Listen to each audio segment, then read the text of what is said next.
Hai teman-teman semua, di sini Erik dari Ghost Ranger Indonesia dan juga ada Dika di sebelah sana. Jadi hari ini mungkin ada wajah-wajah familiar yang sering kalian lihat ya. Di sebelah gua ada Luna dan di sebelah Dika ada Om Cliff. Ini izin dulu aku manggilnya Om atau Mas Cliff. Mas Cliff. Oke, by request then. Oke, jadi ada Mas Cliff di sini.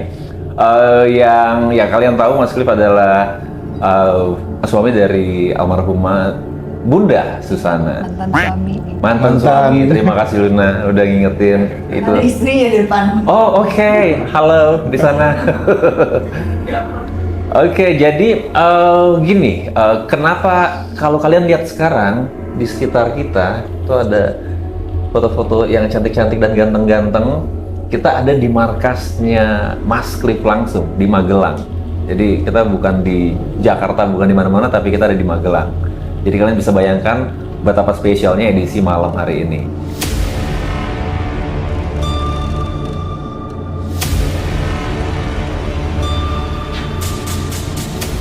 Tapi ada satu pertanyaan yang akhirnya malam hari ini bisa aku tanya langsung ke Om Cliff.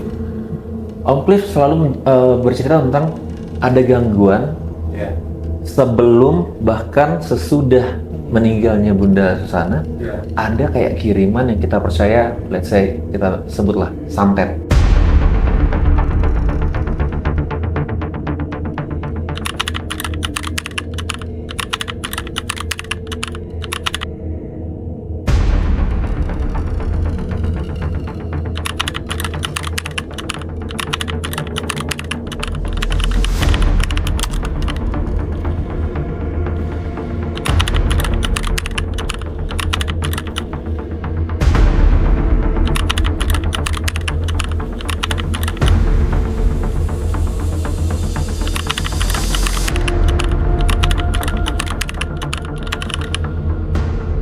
Itu Om Cliff ada nggak cerita yang lebih mendetail tentang hal itu yang nggak diceritakan di mana-mana sebelumnya? Yang mungkin malam hari ini dengan menggunakan alat-alat ghost hunters yang kita punya, kita bisa sama-sama membuktikan gitu loh. Kita membuktikan bahwa ini nggak sekedar cerita gitu loh. Nah jadi kita nggak mau nih orang-orang pendengar podcast Om Cliff di mana-mana ngomong itu Mas Cliff halu itu, gitu. Jadi kita sama-sama kita akan coba untuk buktikan hal tersebut. Cuman balik ke pertanyaanku, ada nggak Mas Cliff informasi tentang santet atau cerita lebih detail tentang santet ini? Ada. Ya kebetulan kejadiannya di rumah ini juga di Magelang. Sebelum saya ceritakan kejadiannya ya memang kalau kita nurutin netizen atau mereka ada yang percaya, ada yang tidak percaya, ya. Terlepas dari itu mereka mau percaya boleh, nggak percaya pun saya nggak maksa untuk percaya. Tapi apa yang saya alamin itu yang saya ceritakan. Jadi saya tidak mengarang cerita, tidak nambah-nambahin. Memang kejadian pada saat itu saya alamin gitu ya. Jadi kalau orang yang tidak mengalamin memang mereka bilang nggak percaya, halu, ya silahkan gitu. Tapi kembali lagi saya cerita apa yang saya alamin. Jadi tahun 90-an ya, tahun 90-an kita kan sudah pindah ke Magelang ke sini dengan Ibu Susana. Dulu juga pernah ada kejadian di rumah di Jakarta juga pernah. Kita pindah ke Magelang satu malam. Saya masih ingat itu malam satu suro, kejadiannya itu malam satu suro. Jadi pada saat malam satu suro itu saya keluar ke halaman itu. Halaman itu di depan itu teras itu belum ditutup, belum ada asbes, itu masih terbuka, jadi masih bisa lihat langit. Dan bawahnya itu belum keramik, masih batu-batuan gitu. Temboknya itu juga belum keramik, belum dibatu, itu masih pagar kawat. Jadi masih pagar-pagar kawat, ada tanaman-tanaman gitu. Jadi orang luar kalau jalan ya masih bisa lihat ke sini. Kurang lebih itu mungkin sekitar jam berapa ya? Jam 11 malam kan. Saya kan lagi duduk berdiri di depan itu saya sambil lihat langit gitu kan. Susana udah tidur di kamar. Saya pengen melewati sampai jam 12 malam gitu. Pengen melewati, ada kejadian apa sih ini di langit nih, katanya kalau malam satu suro banyak yang terbang-terbang katanya gitu. Nah, saya melihat ke langit gitu kan. Ya betul, kira-kira jam 11 malam itu ada melesat seperti bola api. Bola api merah itu melesat di atas genteng, di atas langit itu. Gitu sampai di atas genteng rumah. sampai di atas genteng rumah itu meledak seperti bunyi petasan gitu.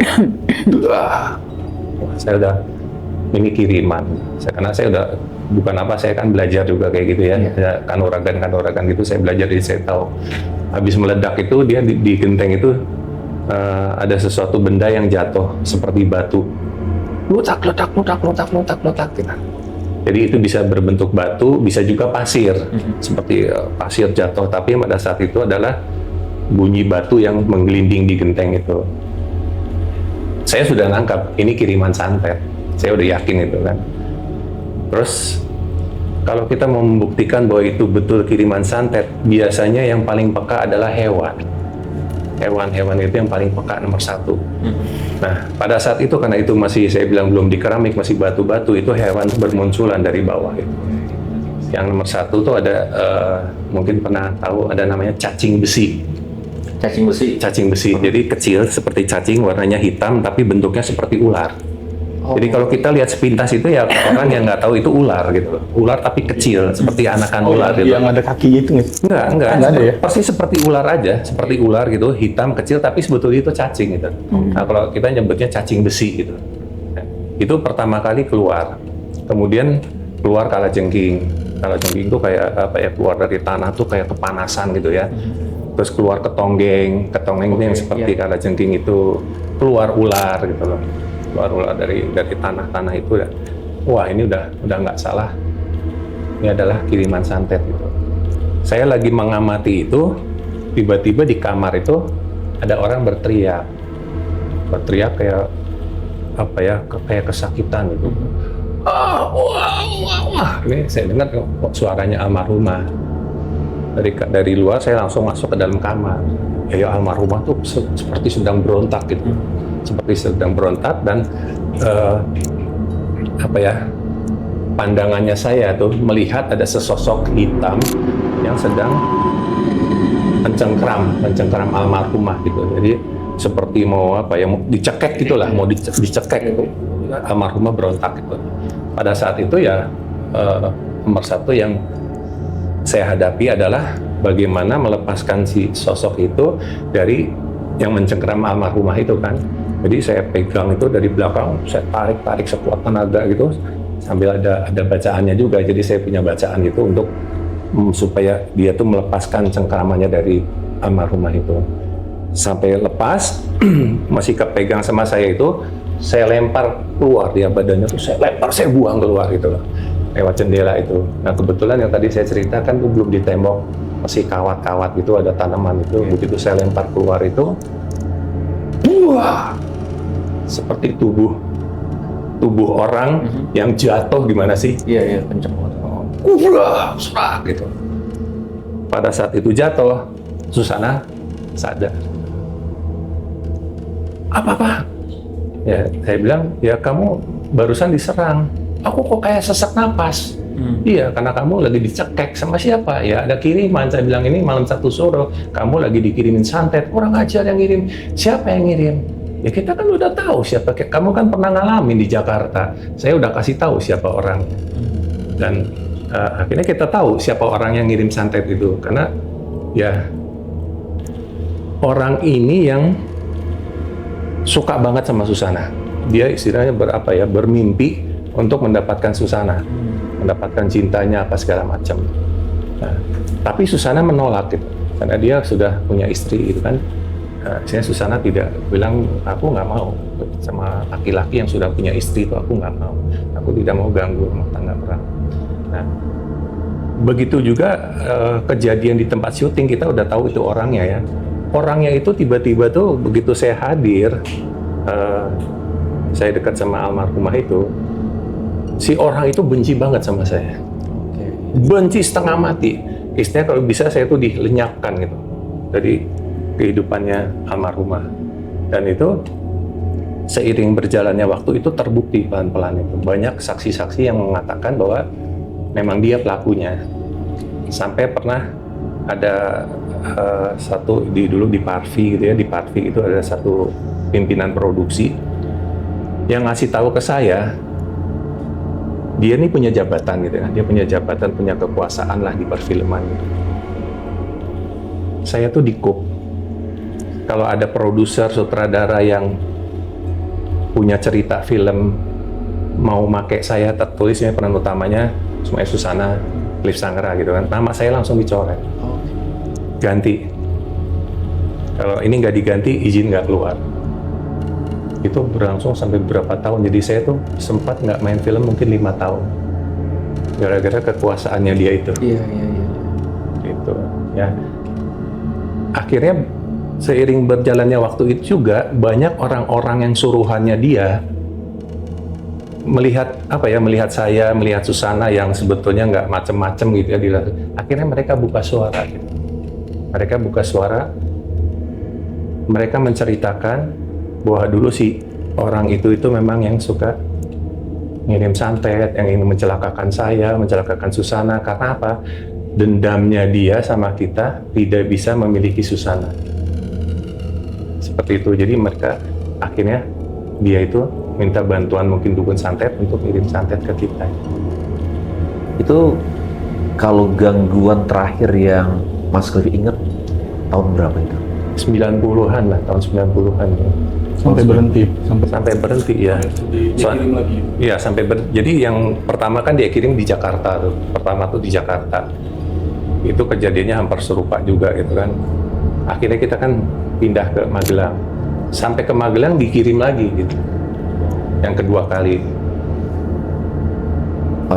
Info terakhir yang Mas Cliff tahu tentang orang ini, apakah dia masih Sekarang udah meninggal, kalau umurnya seumuran sama almarhumah. Jadi kalau masih hidup pun sekarang umurnya udah 80 tahun, tapi pada saat itu dulu dia mungkin umurnya masih sekitar 45-50 tahun. Berarti emang di dalam lingkungan kerja, men, Iya. yang jadi permasalahan itu ya. Iya. Sampai segitunya untuk bisa memiliki keinginan. Ya, sampai saya lagi syuting, ada satu adegan syuting, ada satu preman yang datang ke lokasi syuting itu. Dia bawa celurit gitu, orang apa ya? Ya orang-orang Madura gitu, apa sana gitu. Itu kan oknumnya gitu kan. Saya tidak tahu, pokoknya dia bawa celurit gitu. Dia datang ke lokasi syuting itu buat nebas saya. Tapi dihalang-halangin sama orang-orang itu. Iya. Dan itu udah tahu lah itu kiriman Ya, siapa. itu setelah berapa lama kemudian dia baru mengakui, aku dikongkon. Yang ngomong Mas Susana. Kan Susana ngomong, kowe itu ngopo to karo Mas Cliff, dan kamu tuh kenapa tak sama Cliff? Cliff kan nggak jahat sama kamu. Saya disuruh, Mbak. Disuruh Mas siapa? Sama si itu. Ya akhirnya makin kebongkar semuanya gitu. Memang dia orang. Oke, apa kayak selain itu nih, jadi terlepas dari santet itu sendiri, terakhir di sini berarti tahun Malam Satu Suro itu di tahun 90. Kita kan dari tahun 91 apa ya, kita kan udah pindah ke sini. 91 tuh kita udah pindah ke Magelang. Tapi kalau syuting kita ke Jakarta. Nanti selesai syuting kita kembali lagi ke sini.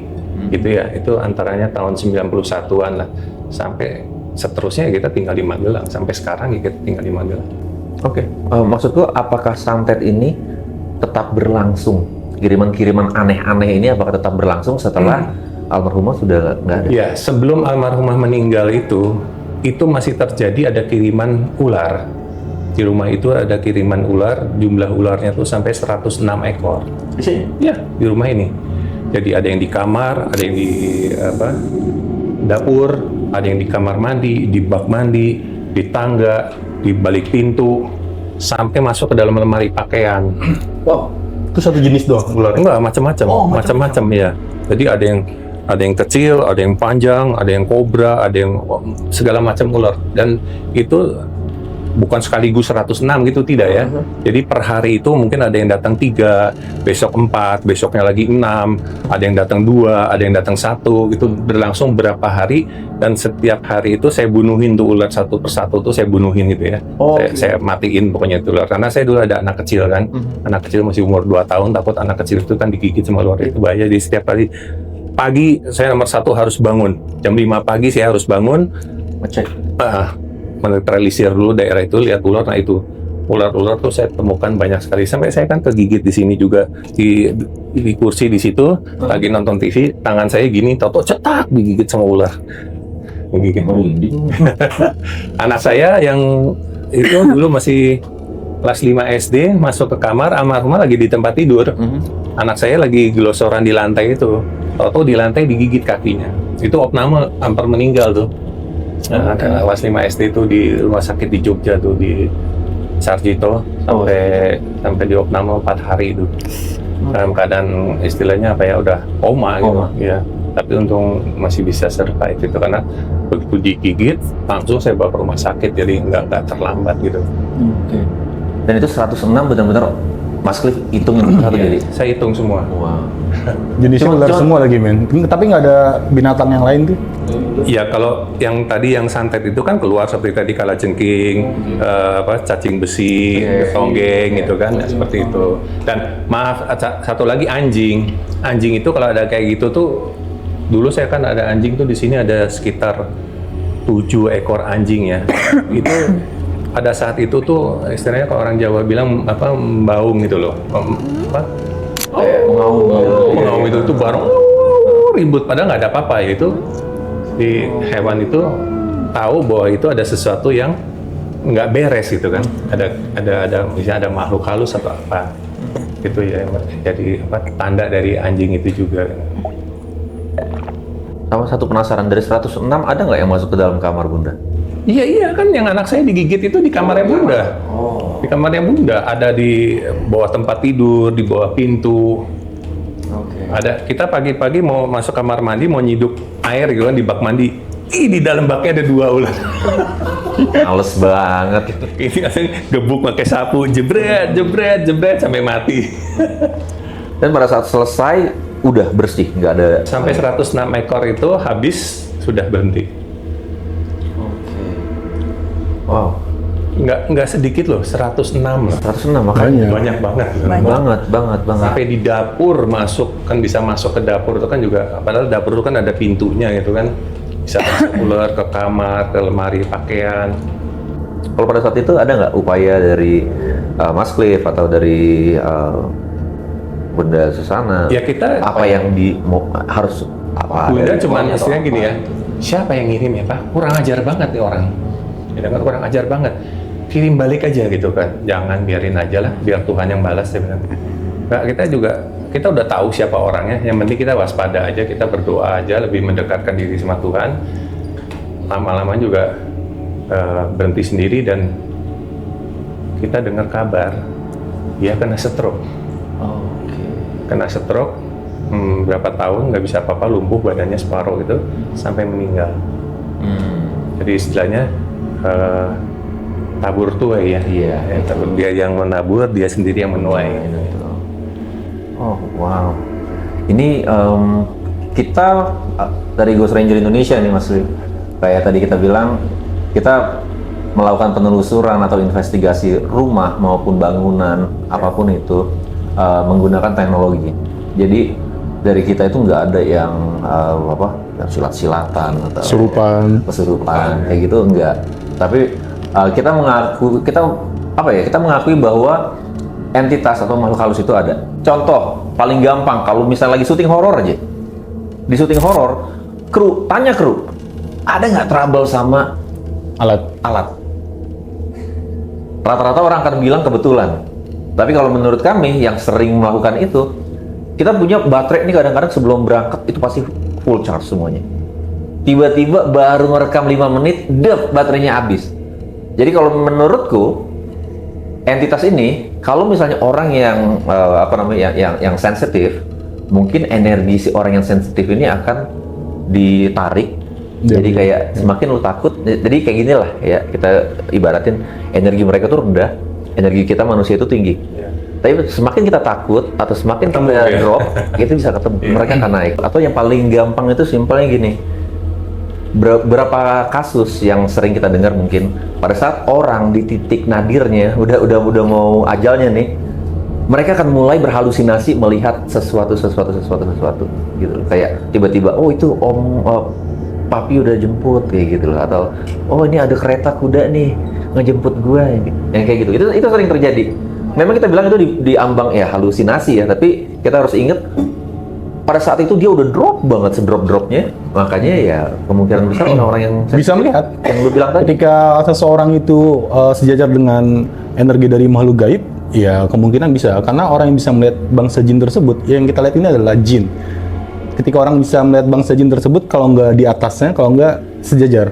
Nah, kemungkinan ketika ada di gelombang theta, alpha, beta, dari 3 gelombang tersebut yang paling rendah, ya bisa. Sama juga dengan fotografi yang gue lakuin kan. Gue hanya membutuhkan orang yang merasa ketakutan berlebihan, sehingga jin yang ada di sekitar akan menaikkan energinya melalui gelombang infrasonik. Di situ 70% gue bisa menangkap energi dari jin yang sudah memanipulasi orang yang merasa ketakutan. Misalnya kuntilanak. Kayak kuntilanak kan itu kan sesuatu yang Terbentuk dari kecil. terbentuk dari film. Iya. Sebenarnya Mana filmnya Susana lagi? Susana lagi. Nah itu bisa. Jadi aku punya 8.000 lebih foto penampakan di seluruh Indonesia yang aku riset. Ternyata semuanya itu terbentuk dari orang yang merasa ketakutan. Ada. Ya. Aku punya semua foto 8.000 foto penampakan di seluruh Indonesia. Ada nggak lihat? Ada semua. Ada yang menarik juga kemarin waktu syuting Santet di Pangandaran itu. Kan ada adegan yang mobil dibakar, diledakin itu kan. Saya cuma mau ngambil video, mau ngasih lihat anak saya ini loh. Kalau di film syuting mobil diledakin, dibakar tuh seperti ini. Saya ambil tuh video. Saya tidak tahu lokasi itu pada saat pengambilan mobil diledakin itu bahwa di sebelah ada bangunan gitu, di sebelahnya itu adalah TPU, tempat pemakaman umum. Saya sama sekali tidak tahu. Saya nge-shoot aja mobil itu mau dibakar gitu kan. Saya shoot, udah. Pas saya shoot, saya kirim ke sini kan, ke anak saya, ke istri saya. Istri saya balik nanya, itu suaranya Luna Maya? Luna Maya? Nggak ada Luna Maya hari ini. Luna Maya nggak datang. Kan aku emang nggak ada di situ. Ya memang nggak ada. Mana coba? Terus itu suaranya siapa? Ini suaranya siapa nanti ya? 567. Ingat nggak? Iya. Besoknya saya ke situ, saya baru dengar bahwa itu bahwa tadi itu pemakaman. Terus saya ngomong sama sutradaranya Pak Pino itu, Pak Pino saya tunjukin kan ada suara nih masuk ini gini. Saya cek di Coba lagi Om. di audionya itu kan, dia cek pakai itu tidak ada suara masuk. Tapi di HP saya masuk, di rekamannya itu nggak masuk di detik ke-7. Sebelum meledak. Sebelum. Istri saya bilang, itu suaranya Luna Maya. Kok bisa kerekam? Ada apa? Nggak ada. Kita nggak ada suara itu masuk. Suara tidak ada masjid apa juga tidak ada di situ. Bagian kan suaranya ini kayak seorang kesakitan gitu kan, dia menangis. Iya. Ya kalau penjelasan, makanya kebanyakan hal-hal seperti itu bisa kita tangkap pakai alat atau pakai teknologi. Iya. Contohnya mungkin kayak fotografi, kenapa kalau di foto entitas itu bisa ketangkep, tapi mata kita nggak ngelihat langsung. Iya. Untuk orang awam ya, Untuk orang Mas awam. Lipe ya, bukan orang yang punya mata batin atau apa. Jadi contohnya paling gampang tuh kayak remote AC. Remote AC itu kalau kita pencet kan ada sensor infrarednya kan di depan kan. Kalau kita pencet kayak gini, kita ngelihat mata telanjang kayak gini, kita nggak ngelihat apa-apa. Tapi coba ambil handphone, pakai kamera handphone, terus pencet lagi. Itu ntar ada blipping warna merah. Di situ, Nah, yang seperti itu tuh. di situ mata manusia sangat terbatas. Makanya karena mata manusia kan secara konstan, sedangkan kamera secara frame per second. Disitulah, jadi hantu itu memang kecepatannya itu melebihi dari sesuatu yang memang frekuensinya kita nggak bisa melihat. Untuk melihat Alatnya energi. kayak gimana tuh? Nah, Kita kita ada ada banyak banyak. nih. Kita ada yang paling gampang kalau semua ini praktisi spiritual atau indigo. Ini kita ngomongin internasional ya. Mereka tuh setuju bahwa makhluk halus mereka tuh mengandung energi. Energi yang dikandung sama makhluk halus ini adalah elektromagnetik. Udah ada nonton Avatar belum? Avatar terakhir tuh pas epic battle terakhir, final battle-nya, semua yang kapal selam, pesawat, semuanya ketarik elektromagnetik. Jadi ghost detector atau pendeteksi hantu basicnya adalah electromagnetic field tester, EMF tester. Jadi contohnya kayak gini, ini yang paling simple, ini yang alat sejuta umatnya Ghost Hunters lah. Ini K2 meter made in USA. Jadi sesimpel ini. Ini biasanya kalau misalnya ini di hijau berarti dia netral. Semakin tinggi elektromagnetik di daerah tersebut, dia akan semakin naik ke warna merah. Cara kerjanya gimana? Kita harus cari, benar-benar sumbernya itu harus dicari. Kayak gitu. Ini salah satu yang paling tua. Kita punya lagi banyak dari perubahan temperatur. Misalnya kayak, mungkin Luna kalau misalnya pernah penelusuran horor nggak sih? Pernah. Pernah. Nah kalau penelusuran horor gitu, terus biasanya kita punya praktisi spiritualnya atau indigonya. Nanti indigonya bilang, ngerasain nggak sih perubahan temperatur tiba-tiba drop di kamar ini? Misalnya kayak gitu. Itu kita nggak usah ngerasain lagi. Kita punya alat yang bisa nunjukin kalau temperatur drop, temperaturnya akan drop di sini. Tapi kalau dia cuma ngerasa doang, lu ngerasain nggak? Ngerasa, iya gua ngerasa. Pas di sini yang nggak kenapa-napa, kagak ada perubahannya ya. Oh, Gitu. coba kalau di sini berapa? Di sini aman sih tuh. So far masih Jadi stabil. Jadi ini bisa naik semakin dingin atau semakin panas. I see. Gitu. Nah, terus yang paling canggih ya ini. Ini tri-field meter made in USA. Mungkin Mas Cliff sama Luna pernah nonton film Insidious. Ya. Insidious yang pertama kali dia punya alat tuh gede banget. Itu kalau mendeteksi keberadaan makhluk halus ya itu pakai alat itu. Tapi itu gede banget. Mas Cliff. Tulisannya di bawah itu mereka orang Amerika suka pamer. Ditulis gede-gede, tri-field meter made in USA. Nah ini versi yang paling barunya.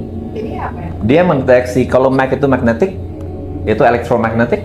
Kalau itu elektrik. Jadi kalau misalnya kita deketin ke lampu nih, pasti dia naik. Gitu. Jadi itu bukan hantu, tapi itu emang dia energi listrik yang ketangkep. Dan yang satu lagi itu kalau ini lebih sensitif. Misalnya dipakai untuk outdoor pakai yang weighted magnetic atau weighted electric.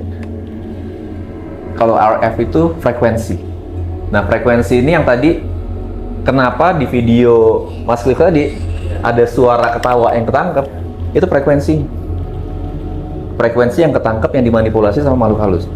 Mungkin balik lagi ke, aku paling gampang nerangin kayak gini dari film. Jadi Mas Cliff sama Luna pernah nonton Transformers? Yang pertama, Autobot dari planet lain masuk ke bumi, bergesekan sama atmosfer. Semua robot sampai bumi bisa bicara sama manusia. Satu robot nggak bisa, Bumblebee yang warna kuning, karena pita suaranya kegesek di atmosfer. Cara dia untuk berbicara sama makhluk bumi, dia pakai frekuensi radio yang ada di dalam mobilnya. Nah itu nyampe lah kita ke alat yang seperti ini. Ini namanya spirit box. Kayak mainan bener, kayak ini remote control gitu kan. Itu. Jadi ini gunanya kayak gitu. Kita gunakan ini untuk berbicara dua arah sama mereka. Energi. Cuman kalau pakai spirit box ini dia zonasi, kayak masuk sekolah zaman sekarang gitu deh. Harus zonasi. Jadi misalnya kita mau bicara sama entitas yang terdeteksi pakai alat-alat kita yang lain, EMF segala macam. Ternyata kita dapat di satu titik, let's say di sofa mungkin. Kalau kita berbicara pakai ini, maka yang akan berbicara adalah entitas yang terdeteksi di sekitar sofa itu aja. Untuk kalau dengan metode yang ini kita nggak selalu dapat. Kita itu di YouTube ya, Luna dari tahun 2019 penelusuran udah di 500 tempat, asli. Yang kita tayangin di YouTube itu cuma 120. Oh ya, kenapa? Dia ada 350-nya kita nggak dapat apa-apa. Oh. Dan kalau kita nggak dapat apa-apa, dan ya apa bedanya sama penelusuran biasa, YouTuber atau creators lain, gitu. Makanya pertama kita nggak monetisasi, kedua ya kalau nggak dapat ya udah kita cuma berbagi. Ini loh, gue dapat pada saat gue di Subang, pada saat gue di Banyuwangi, kayak gitu. Jadi nggak selalu explore udah pasti dapat, nggak. Cuman sekarang teknologi udah semakin canggih. Kalau alat yang ini cuma untuk berbicara sama entitas yang ada di sekitar kita punya yang lebih gede. The Real Portal. Relatively Paranormal Equipment. Jadi ini Ghostbuster, exactly. Yang kita kurang cuma untuk nyedot setannya ke dalam ini aja, itu aja yang belum dapat. Nggak ada juga sih sebenarnya. Nah, jadi yang ini kita bisa berbicara sama nggak cuman yang ada di sofa. Oke. Boleh kami tahu dari siapa?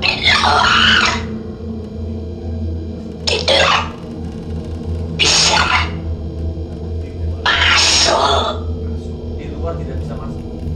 Perhaps di luar, perhaps di belakang. Jangkauannya perhaps di atas. luas lah ya. Jangkauannya luas. Ini kali udah 5G. I think it's more advanced than that. Kayaknya kayak gitu. Itu jadi, tapi kenapa kita banyak alat? Ini juga bisa dimanipulasi sama mereka. Gini. Itu apa itu? Jadi kita tinggal commanding mereka untuk mendekat ke antena. Antena itu kalau semakin dekat, lampu yang ada di sana akan berubah. Biasanya kita commandingnya kayak kalau misalnya kalian perempuan hidupkan lampu yang berwarna hijau atau laki-laki hidupkan lampu yang berwarna kuning. Cara menghidupkannya gimana? Coba Luna pelan-pelan aja deketin tangan Luna ke arah antenanya. Pelan-pelan. Dikit lagi, dikit lagi, dikit lagi, dikit lagi, dikit lagi. Hijau hidup. Dikit lagi coba dari situ. Deketin lagi, lagi. Ya, kuning hidup.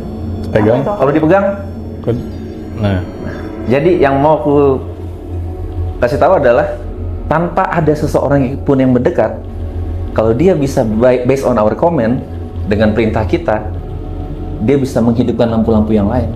Itu energi.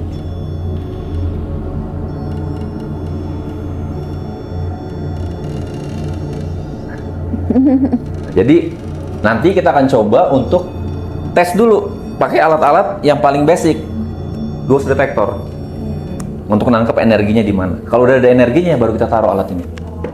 Kita tes, bisa nggak dia hidup sendiri tanpa ada siapapun yang mendekat. Oh, seru. Seru. Seru. Cuman balik lagi kayak gini Luna, kayak Mas Cliff juga tadi kan cerita bahwa gangguan santet ini aktif pada zamannya. Ya kan? Makanya tadi kenapa aku tanya terakhir kali gangguan itu ada kapan? Emang zaman sekarang udah nggak terlalu. Maksudnya untuk kita narik ke zaman itu, siapa yang mengirim atau apa itu iya. ya kita nggak janjiin 100% pasti bisa. Tapi kalau cuma sekedar Informasi. gini deh, Mas Cliff, 1 tahun kebelakangan deh, di rumah ini ada yang aneh-aneh gitu. Ya kalau penampakan masih Iya. ada. Masih ada? Masih ada. Nah, yang seperti itu. Iya. Ada titik-titiknya nggak? Ada. Itu kita bisa Di verifikasi. sini aja kalau setiap maghrib itu ada anak kecil masuk ke kamar sana. Dari ruang dari teras itu dia jalan masuk ke kamar, nanti kembali lagi dari kamar dia keluar. Itu maghrib biasanya. Sampai sekarang ini. Sampai sekarang masih. Nah, ini yang seru nanti kita coba. Mungkin Om Cliff pegang satu alat, Luna pegang satu. Terus ikutin Om Cliff di mana menurut Om Cliff. Coba di-detect. Ada lonjakan energi nggak yang kita dapat? Tapi dia munculnya biasanya maghrib loh. Ini udah mau maghrib nih. Udah maghrib. Udah malah. maghrib. Ayo cepetan ya bro. Gue suka nih. Dia menjelang maghrib gitu aja. Menjelang. Menjelang maghrib. Karena memang dimensinya itu Setengah 6 tipis. gitu lah, setengah 6 gitu. Ya udah lewat. Iya. Tapi apa lagi selain itu? Ya kalau di luar banyak penampakan ada ya kuntilanak, pocong itu ada di luar. Anak-anak saya, istri saya juga sering lihat. Oke. Kalau ini tim kita bisa kemana aja? Kalau Mas Cliff? Ya udah. Kalau untuk Mau ke detect sini, mau ke kamarnya almarhumah sama ke halaman Halaman ya. paling sering di situ. gitu ya. Ya yang paling banyak memang di halaman.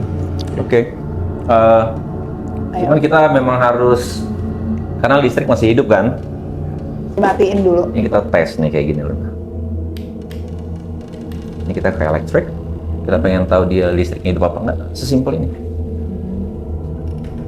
Ini kita tahu nih mana Mati. yang aktif nih.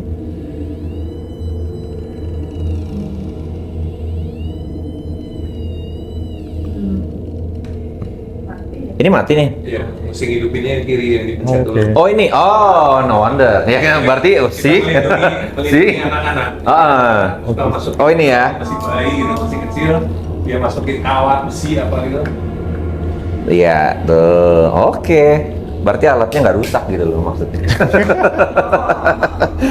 Gitu.